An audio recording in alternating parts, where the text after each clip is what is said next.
আসসালামু আলাইকুম রহমতুল্লাহি ওয়া বারাকাতুহু। হাসনাত আব্দুল্লাহর একটা বক্তব্য আজকে আমি শুনলাম, খুবই মানে একদিকে যেরকম অবাক হয়েছি, অন্যদিকে মানে প্রচন্ড আকারের হাসি পেয়েছি আসলে সেই বক্তব্য শুনে আর কি।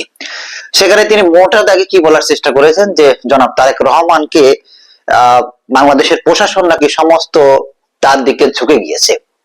এই কথাটা শুনে আমি মূলত মানে প্রচন্ড আকারে হাসি পেয়েছি আর কি।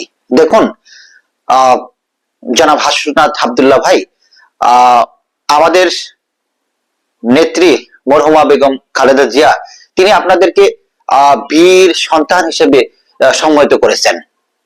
এই কারণে আমরা সবসময় আপনাদেরকে স্যালুট জানাই। আপনারা আহ একেবারে জুলাইয়ের নেতৃত্ব দিয়ে এই বাংলাদেশের 16 বছরের সেই ফ্যাসিস্ট আওয়ামী লীগ সরকারকে পতন ঘটিয়েছেন। এটার জন্য আমরা সবসময় আপনাদেরকে স্যালুট জানাই। কিন্তু বর্তমানে বাংলাদেশের যে বিদ্যমান পরিস্থিতি, সেই পরিস্থিতিতে যে আপনাদের যে ভূমিকাটা, সেই ভূমিকাটা নিয়ে এখন নানা বিতর্ক, আলোচনা, সমালোচনা চলছে, সাধারণ মানুষ থেকে শুরু করে একেবারে উচ্চ লেভেল পর্যন্ত। এখন আসি মানে সোজা কথাই। দেখুন, আপনি এখন যে কথাটা বলছেন, মানে প্রশাসন জনাব তারেক রহমানের দিকে ঝুঁকে গিয়েছে। দেখুন, আপনার কি মনে আছে যে জুলাই আগস্ট পরবর্তীতে বাংলাদেশের সমস্ত প্রশাসন আপনার দিকে ঝুঁকেছিল? নট অনলি প্রশাসন, বাংলাদেশের প্রায় সমস্ত জনগণ আপনাদের দিকে ঝুঁকেছিল। তরুণ নেতৃত্ব দেখার জন্য তারা চেয়েছিল, বা বাংলাদেশের যে অতীত যেই রাজনীতিগুলি ছিল, সেই রাজনীতিকে মানে হটিয়ে মানে নতুন ধারা রাজনীতি, তরুণদের রাজনীতি দেখে মানুষের একটা ব্যাপক মানে আলোড়ন সৃষ্টি হয়েছিল, মানুষের আশা সৃষ্টি হয়েছিল, ভরসা সৃষ্টি হয়েছিল যে আপনাদের মাধ্যমে এই জাতি নতুন দিগন্তর দিকে পৌঁছাবে।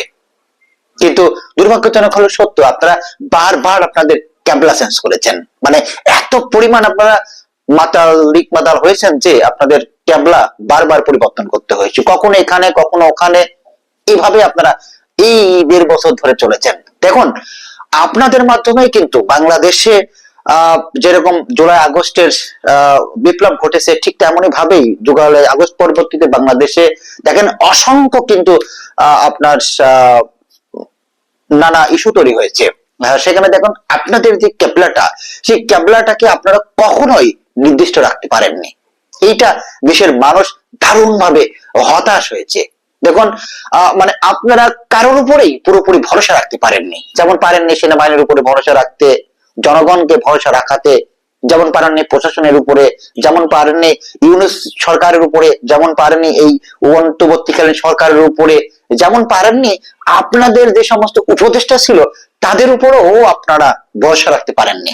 কোনো সময় আপনারা মাহফুজকে আপনার সরকার থেকে নামানোর জন্য হুঙ্কার দংকার ছেড়েছেন, কোন সময় আসিফ মাহমুদকে আপনার সরকার থেকে নামানোর জন্য নানা হুঙ্কার ছেড়েছেন। অথচ সেই আসিফ মাহমুদই এখন আপনাদের দলের অফিস করতেছে, তার প্রেসক্রিপশনেই এখন আপনারা চলতেছেন। এই হচ্ছে আপনাদের পরিস্থিতি। এবার আসেন কি কারণে বললাম যে এখন যে কথাটা আপনি বলতেছেন প্রশাসন তারেক রহমানের দিকে ঝুঁকে গিয়েছে, কিন্তু দেখুন তো আপনাদের দিকে কি পরিমাণ প্রশাসন ঝুঁকে গিয়েছিল। সারা বাংলাদেশের প্রশাসন, মানুষ সবকিছুই তো আপনাদের দিকে ঝুঁকে গিয়েছিল, মানে সবাই আপনাদের দিকে তাকিয়েছিল।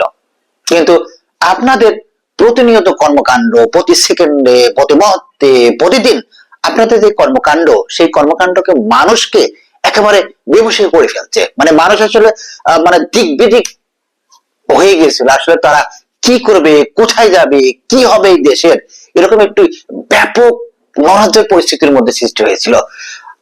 মানুষটা এটাও দেখেছে যে আপনারা গোপালগঞ্জ গেলেন, সেখান থেকে আপনাদেরকে ফিরতে হলো সেনাবাহিনী টাঙ্কির মধ্যে, অথচ সেই সেনাবাহিনীকে নিয়েও আপনারা সন্তুষ্ট না। যারা আপনাদেরকে বাঁচিয়ে আনলো তাদের বিরুদ্ধেও আপনাদের নানা অভিযোগ। তো এই যে মানে আপনাদের উপরে মানুষের যে ভরসা ছিল, সেই ভরসা, সেই আস্থা সাধারণ মানুষের আর থাকলো না। যখন সাধারণ মানুষের আশা ভরসা যখন থাকলো না, ঠিক তখন সেই সময় প্রশাসনও আপনাদের উপরে আর ভরসা রাখতে পারেনি।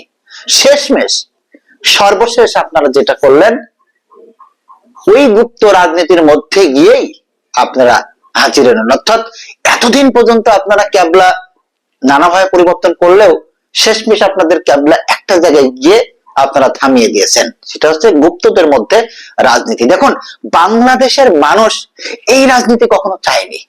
তরুণদের কাছ থেকে, আপনাদের কাছ থেকে, এনসিপির কাছ থেকে এই রাজনীতি কোনোদিন চায়নি, কোনোদিন চায়নি।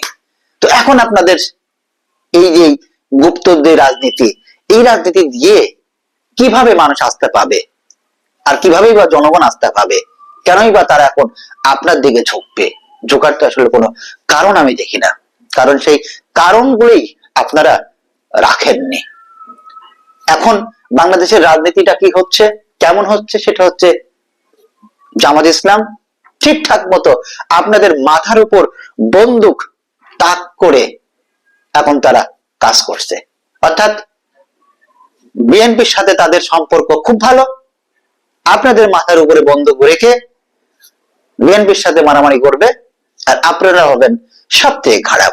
এটাই রাজনীতি। এই রাজনীতিটা আপনারা ধরতে পারেননি বলেই আজকে আপনাদের এই অধঃপতন। আজকে আপনাকে এই ভিডিও বার্তায় গিয়ে বলতে হচ্ছে দেশের প্রশাসক তারেক রহমানের দিকে ঝুঁকে গিয়েছে।